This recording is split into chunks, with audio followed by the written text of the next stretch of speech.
Assalomu alaykum va rahmatullohi va barakatuh. Aziz birodarlar, inkubator Orzu Italiya, sayroqi Italiya bedanalarini ketma-ket ochirish uslubini qisqacha ravishda men sizlarga hozir tushuntirib beraman. Mana bu inkubatorimiz 220 taga mo'ljallangan bedanalar uchun inkubator o'zimiz tayyorlab qo'yganmiz. Bunda to'g'ri ham ochirsangiz bo'laveradi.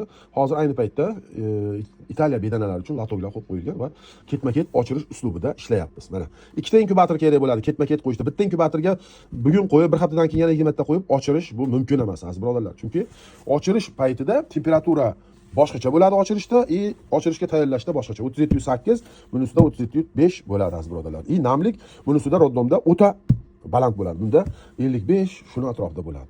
Bu предварительный, ya'ni tuxumlarni ochirib berishga tayyorlab beruvchi inkubator. Bunisi esa ochirib beruvchi, roddom deymiz o'zimizda oddiy tilda aytganda, roddom, ochirib to'ldirib beradi aziz birodarlar. Bunisida mana e'tibor bering. Tuxumlar bugun qo'ydingizmi? Bugun qo'ydingiz, a?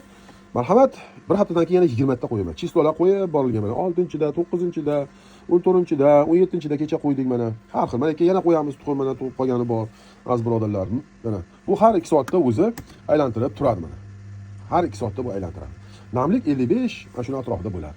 Bunisi esa e'tibor bering, ochirib beruvchi inkubator mana. Bunda hozir ochish avjida, mana bugun 18-kunga ham ichida yuribdi. Tiymang, 18-kungacha yuravering. Uchoqlar ter tashadi, ertalab mana. Hozir urug'langan hammasi ochdi, 2 dona tuxum qoldi mana. Urug'lanmaganlarni olib tashlaganman, urug'langanlari qoldi mana 2 dona. Mana bitta shpagati ham bor ekan, uni ip bilan baylab qo'yamiz. Mana. E'tibor bering, mana bu sudrali yuribdi mana, ko'taga yopishib qo'ygan. Mana shuni tortib sug'urib olmanglar, qaychida qiyib tashlaylar. O'zi tushib ketmaguncha yurgani ma'qul. Lekin qaychida qiyib tashlang, bruderga olsangiz. Albatta bular bugun endi quridi, ancha yaxshi quridi mana Italiya sayroqi bedanalari. Bular bruderga olinadi. Обязательно bruder, buni ichida boqmaysiz. Buni ichi bruder emas. Buni bir sutkadan keyin olasiz. Mana yaxshi quridi hammasi mana.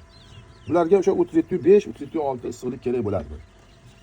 Bunisi roddom. Ketma-ket ochirishda ikkita inkubator обязательно kerak bo'ladi. Svetni o'chirib qo'yarasiz. Bular ortiqcha aqabaqa harakat kuchayib ketadi agar svet yo'q bo'lsa. Mana bu esa ochirib berishga tayyorlab beradi. Bunda mana namlik hozir 42 ga tushib ketdi. 55, 58 turgan mana. Oddiy termoregulyator mana W12.9 ishlatyapmiz bunda. Ko'ryapsiz-a? Mana bu richak o'rtada turadi mana. 45 ga surib qo'yasiz agar tuxum ko'payib ketsa. Bruderga olish shart va majbur. Hozir bruderga olib videomizni yana davom etamiz. Mana bu kecha olib chiqdim, kecha syomka qilmadim. Kecha o'sha ochgan nimalar, jo'jalar mana. O'sha 5 ta, 6 tasi. Birorta ham bateriya yo'q. Bateriya chunki mana bunday ultrafioletовый lampa va LED bitta lampochka qo'ygan. Bu LED lampochkani ham o'chirib qo'yaman kechqurun mana. Kechqurun o'chirib qo'yaman. Kunduz yoqib qo'yaman mana. Hozir ultrafioletовый lampa через mana hozir yoqdim deylik. Mana bu через termoregulyator qo'yilgan mana. Hozir bu jo'jalar sal katta bo'lib qolganligi uchun mana 33,5 gradusga tushirib qo'ydim. 36-35 gradusdan boshlanadi mana. Va pasi 30 gradus. Sekin-sekin kuniga 1 gradusdan tushirib 30 gradusgacha bir hafta ichida tushirishingiz mumkin. Mana shu bruderlar, mana shu bruder. Birorta ham pateriya qilmasdan sizni katta qilishingiz uchun bu fanerdan yasalgan, faner DVP emas. Va mana shunday podnos qo'yib qo'yishda men maslahat beraman. Mana shunday podnos yemlari bir axlat tushsa olib tez tozalaysiz va mana shunday material qo'yib qo'yishingiz kerak albatta. Buni tagida setkasi bor. Mana sal katta bo'lgandan keyin buni materialni 5-6 kundan, bir haftadan keyin materialni olib tashlab va suv idishni mana shunday sayoz suv idishlarda beringlar. Chuqurida bersangiz cho'kib o'lib qolishi mumkin. O'sha suvga pishirib o'lib qolishi mumkin. Hammasi sog'lom, birorta pateriya yo'q. Mana shu bruderlardan 1 metrga unaqasi 50 va bo'yi 55 qilib, mana hozir lampa o'chdi, issiqlik yetarli bo'lganligi uchun o'chdi. Va yana issiqlik pastga tushsa, yana yonadi. E'tibor bering, bu lampa mana shunday holatda o'rnatilishi kerak. Mana shu u devorga ham yaqin borib qolmasligi kerak. Mana juda ham sog'lom, zo'r katta bo'lyapti. Endi esa bundan chiqqan 5-6 kunlik jo'jalar mana ajratib qo'yilgan. Bu yerda esa bir haftadan sal o'tgan mana bu jo'jalar. Mana e'tibor bering, mana lampa o'chib yonib ishlab turibdi. Mana bular ancha tetik, bular bir hafta bo'lib qoldi bularga. Suv hali ham sayoz idishda.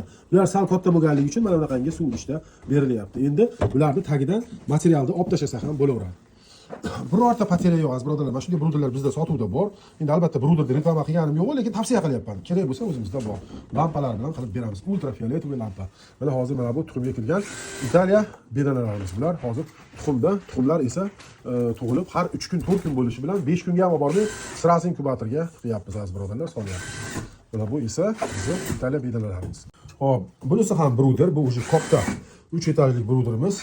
Bu yerda o'sha katta bo'lib qolgan bir mana bu tomondagilar 15 kun 20 kunlik bo'lib qoldi. Bu tomondagilar 2 haftadan o'tdi mana.